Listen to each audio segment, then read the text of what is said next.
कहावत है।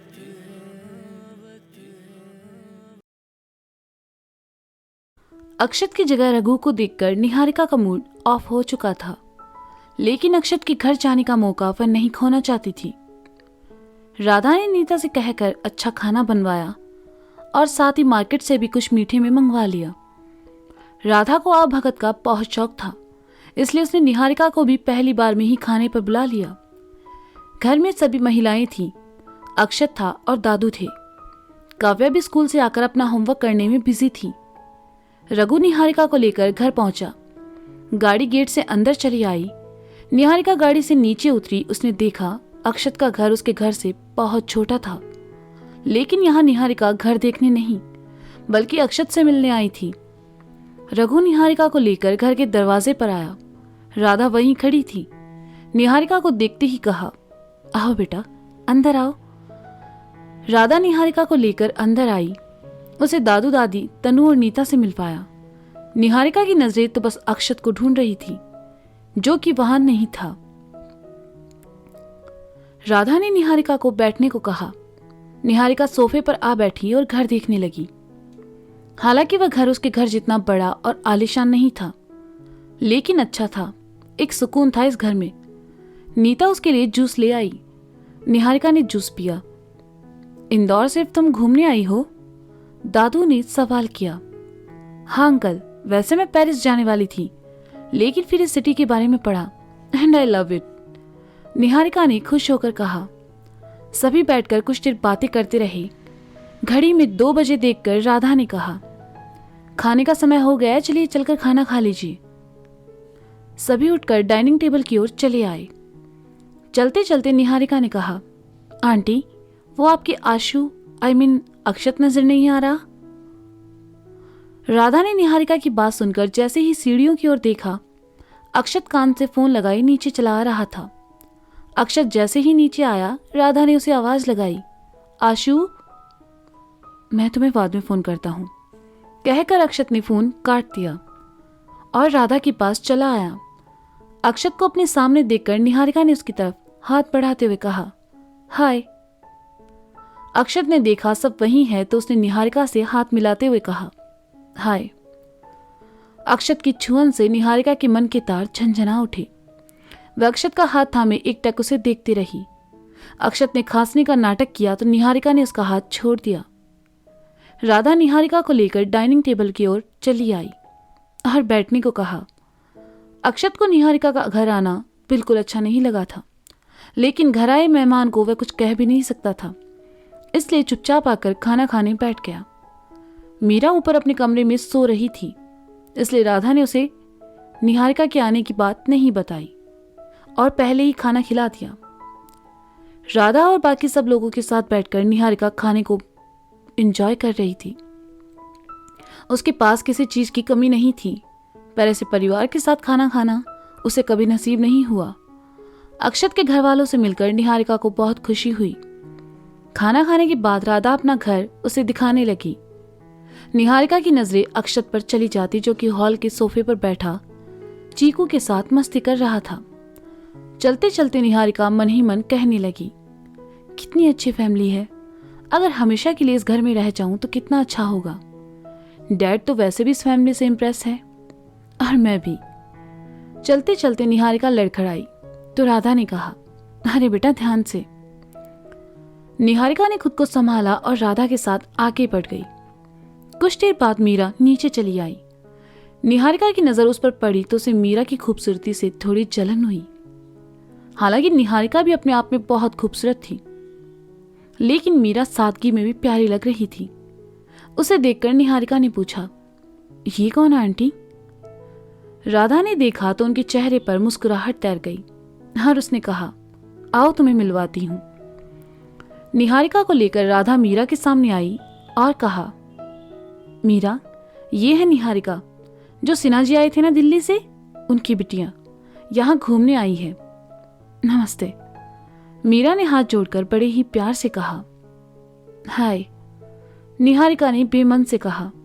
मीरा का खूबसूरत होना उसे न जाने क्यों खटक रहा था। और ये मीरा है।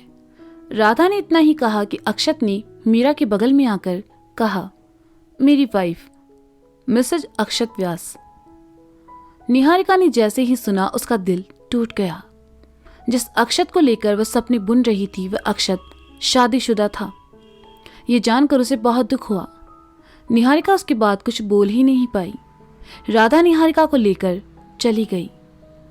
जाते जाते निहारिका ने अक्षत को देखा जो कि बड़े ही प्यार से मीरा के गाल पर लगी किसी चीज को उंगलियों से साफ कर रहा था।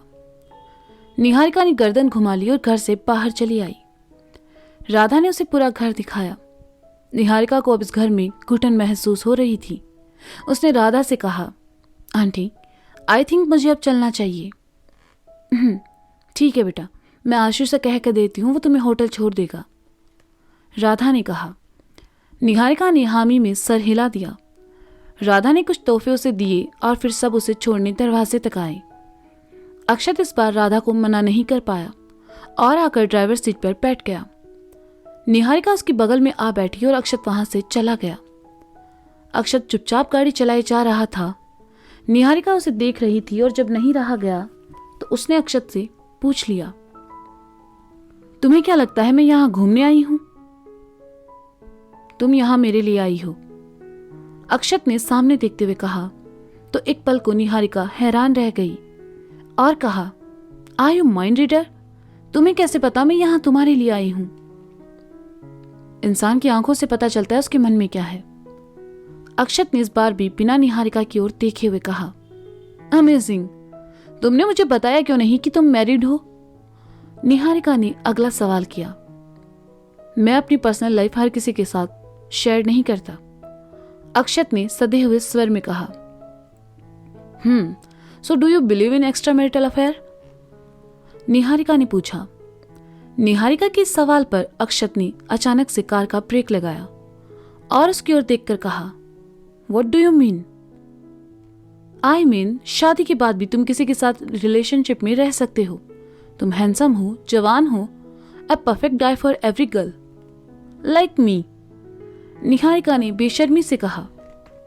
अक्षत ने जैसे ही सुना उसका खून खौल गया और उसने कहा, तुम तो क्या, इस दुनिया की कोई भी लड़की मीरा जैसी नहीं बन सकती। वो मेरे सामने है ही क्या, निहारिका ने घमंड के साथ कहा। लेकिन अक्षत को मीरा के बारे में एक शब्द सुनना भी गवारा नहीं था, इसलिए उसने कहा, मीरा के बारे में मैं एक शब्द नहीं सुनूंगा। मुझे लगा था तुम एक इगोइस्टिक लड़की हो, पर नहीं, तुम बहुत ज्यादा बदतमीज और घमंडी भी हो। तुम शायद जानते नहीं हो मैं कौन हूं, इस बार निहारिका ने तैश में आकर कहा। अक्षत ने सुना तो कहने लगा, निहारिका सिन्हा, चंद्रशेखर सिन्हा और माधुरी सिन्हा की इकलौती बेटी, उम्र 24 साल, दिल्ली यूनिवर्सिटी में कॉमर्स फाइनल ईयर में है। 2 बेस्ट फ्रेंड है, जिया और सोनम। लड़कों में बेस्ट फ्रेंड है मोनिश। अब तक तुम्हारे 3 बॉयफ्रेंड रह चुके हैं, अखिल, पारस और सुमित। 4 महीने पहले ही तुम्हारा ब्रेकअप हुआ और ब्रेकअप की वजह थी तुम्हारी एक पार्टी जिसमें तुमने अपने बॉयफ्रेंड के फादर को थप्पड़ मार दिया था। तुम्हारे डैड के बाद तुम्हें सिर्फ अपने मामा पर भरोसा है। इस वक्त तुम्हारे अकाउंट में 500-700 करोड़ की प्रॉपर्टी होगी। तुम्हें अपने फोन नंबर बदलने का बहुत शौक है। हफ्ते में 4 दिन तुम पार्टी करना पसंद करती हो। तुम्हें ऐसा लड़का चाहिए जो कुत्ता बनकर तुम्हारे पीछे घूमे। अक्षत ने जो कहा वो सुनकर निहारिका का मुंह खुला का खुला रह गया। ये सब बातें तो उसके दोस्त भी नहीं जानते थे। अक्षत ने गाड़ी स्टार्ट की और कहा, खुद को स्मार्ट और अपने सामने वाले को बेवकूफ समझना हम लोगों की सबसे बड़ी भूल होती है। एक्चुअली मैं, निहारिका ने जैसे ही कहना चाहा, अक्षत ने गुस्से और नफरत भरे भावों से उसे देखा और कहा, जस्ट शट योर माउथ। अक्षत का गुस्सा देखकर निहारिका खामोश हो गई। उसने अक्षत से जिस तरह से बात की उस बारे में सोचकर उसे बुरा लग रहा था। अक्षत उन लड़कों जैसा नहीं था जो निहारिका के एक इशारे पर उसके पीछे चला आए। उसे बहुत पछतावा हो रहा था, लेकिन अक्षत के सामने अब कुछ बोलने की उसमें हिम्मत नहीं थी। गाड़ी होटल के सामने रुकी। निहारिका ने जैसे ही कुछ कहना चाहा, अक्षत ने हाथ आगे करके उसे रोक दिया और जाने का इशारा किया। उदास मन से निहारिका गाड़ी से उतरी। अक्षत गाड़ी लेकर वहां से चला गया। निहारिका की बातों से अच्छा खासा मूड उसका खराब हो चुका था। वह तेज रफ्तार से गाड़ी चला रहा था कि अचानक से ब्रेक लगानी पड़े और वह अपने से आगे चल रही गाड़ी से टकराते हुए बचा। अक्षत ने गाड़ी साइड में लगाई, गाड़ी से उतरा और पुल के डिवाइडर के पास आकर खड़ा हो गया और खुद से कहने लगा, क्या हो गया है तू? इतना गुस्सा क्यों हो रहा है? वो लड़की कुछ भी बकवास करेगी तो क्या तू अपना टेम्पर खो देगा? याद है ना मीरा ने क्या कहा था? गुस्सा नहीं होना है तुझे। अब से मीरा की जिंदगी भी तुझसे जुड़ी है। कूल डाउन और भूल जाओ उन सब बातों को। तुम्हारे और मीरा के बीच कोई नहीं आ सकता। अक्षत ने एक गहरी सांस ली और वापस आकर गाड़ी में बैठ गया। उसने गाड़ी स्टार्ट की और आगे बढ़ा दी। घर जाने से पहले उसने अपना मूड ठीक किया और फिर घर चला आया। जैसा कि तय था, निहारिका इंदौर अक्षत के लिए आई थी, पर जब उसे अक्षत की शादी के बारे में पता चला तो उसका दिल टूट गया। अक्षत से उसकी अच्छी बॉन्डिंग भी नहीं बन पाई। उल्टा उसकी बकवास बातों से अक्षत उससे नाराज और हो गया। होटल रूम में आकर निहारिका ने अपने कपड़े पैक किए और सिन्हा जी के पीए से कहकर उसी रात दिल्ली की टिकट्स बुक करने को कहा। निहारिका अब यहां रुकना नहीं चाहती थी। अक्षत का चेहरा बार बार उसकी आंखों के सामने आ रहा था। अक्षत के कहे शब्द उसके कानों में गूंज रहे थे। अपना सर पकड़े वह बिस्तर पर आ बैठी। अक्षत घर आया, देखा मीरा अपने सामान के साथ तैयार खड़ी थी। अक्षत ने देखा तो उसका दिल बैठने लगा। कुछ देर बाद मीरा चली जाएगी सोचकर उसे अच्छा नहीं लग रहा था। अक्षत अंदर आया तो मीरा ने उसे बैठने का इशारा किया और फिर उसके लिए चाय बनाकर ले आई। जब मीरा ने अक्षत को चाय दी तो अक्षत उसकी ओर देखने लगा। शादी के बाद पिछले 2 महीनों से मीरा उसके साथ थी। अक्षत ने खामोशी से चाय का कप लिया और पीने लगा। चाय पीकर अक्षत ने कहा, चलें? मीरा ने कहा। उसके चेहरे की खुशी बता रही थी कि वह अपने घर जाने के लिए बहुत खुश थी। राधा और दादी ने भी मीरा को दुनिया भर की नसीहतें दे डाली और मीरा सर हिलाते हुए सब सुनती रही। अक्षत ने उसका सामान गाड़ी में रखा और फिर मीरा को साथ लेकर निकल गया। अक्षत को खामोश देखकर मीरा ने कहा, आप ठीक हैं? अक्षत ने कुछ नहीं कहा, बस मीरा का हाथ अपने हाथ में थामकर उसे अपने सीने के बाईं तरफ लगा लिया। अक्षत की तेज धड़कनों को मीरा महसूस कर रही थी। वह समझ गई कि अक्षत को उसका खुद से दूर जाना अच्छा नहीं लग रहा। तो दोस्तों ये था हाँ ये मोहब्बत है भाग 25। इसका अगला भाग आप जल्द ही सुनेंगे मेरे साथ। तब तक के लिए शुक्रिया, बाय बाय, अपना ख्याल रखें और हाँ सुनना ना भूलें हाँ ये मोहब्बत है।